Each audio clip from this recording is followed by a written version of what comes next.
এভাবে মাংস রান্না করে দিলে সেহরিতে 1 প্লেট ভাত অনায়াসেই খেয়ে নিতে পারবে। রমজানে ব্যস্ততা কমানোর জন্য আগে থেকেই মাংস রান্না করে সংরক্ষণ করে রাখতে পারেন। আসসালামু আলাইকুম প্রিয় দর্শক, আশা করছি সবাই ভালো আছেন। দেশ ও দেশের বাইরে যেখান থেকে আমার ভিডিওটি দেখছেন সবাইকে অসংখ্য ধন্যবাদ। একটি লাইক দিয়ে পুরো ভিডিওটির সাথেই থাকবেন আশা করছি। চলুন তাহলে দেখে নেন আমি কিভাবে এই রমজানের জন্য ব্যস্ততা কমানোর জন্য আমি মাংস রান্না করে ফ্রোজিং করে রেখেছি। সেহরিতে রান্নার আর কোনো ঝামেলা থাকবে না। আমি একদম সহজ উপায়ে আমি আপনাদেরকে রান্নাটা দেখিয়ে দিচ্ছি, একদম ঝামেলাহীন। চলুন তাহলে দেখে নেন আমি কিভাবে এই মাংসটা রান্না করে নিয়েছি। এখানে আমি 2 কেজি গরু মাংস রান্না করব। আপনারা চাইলে বাড়িয়ে কমিয়ে নিতে পারেন। আর এখানে দিয়ে দিচ্ছি আমি 2 কেজি গরু মাংসের জন্য আধা কেজি পরিমাণের পেঁয়াজ কুচি। আমি যেহেতু ফ্রোজিং করে রাখবো তার জন্য আমি ওই পরিমাণে পেঁয়াজ কুচি দিয়ে দিচ্ছি।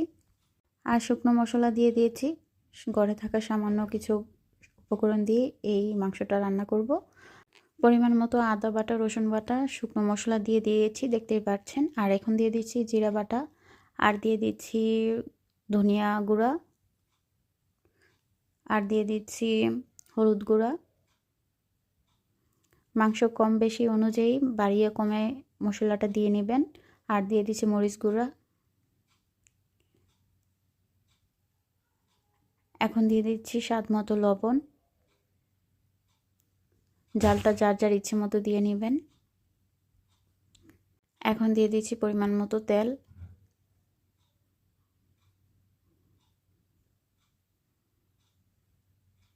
তেলটা দিয়ে আমি ভালো করে হাত দিয়ে মেখে নেব, একদম মাংসের গায়ে যেন মশলাগুলো লেগে যায় ওইভাবে আমি মাংসের সাথে একদম মশলাগুলো মেখে নিচ্ছি।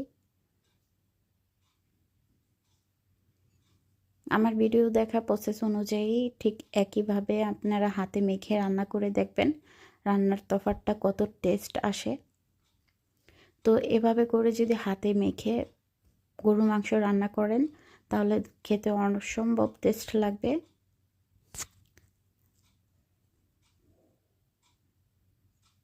এভাবে করে আমি রমজানের জন্য ফ্রোজিং করে রেখে দেই, তাহলে রান্নার ঝামেলাটা থাকে না। এখন আমি মশলাটা ভালো করে মেখে নিয়েছি। আর এখন হাতে অল্প একটু পানি অ্যাড করে দিচ্ছি, হাতটা ধুয়ে জাস্ট অল্প একটু পানি দিয়ে দিয়েছি। এছাড়া আর কোনো পানি ব্যবহার করব না এখানে, কারণ আমি এটা তো ফ্রোজিং করে রাখবো, তাই এক্সট্রা কোনো পানি ব্যবহার করব না, একদম শুকিয়ে নেব। এক পাশ হয়ে যাওয়ার পর আমি একটু নেড়ে চেড়ে দিচ্ছি যেন মাংসের সাথে মশলাটা ভালো করে লেগে যায়। তো এভাবে করে আমি 10 মিনিট জাল করে নিয়েছি।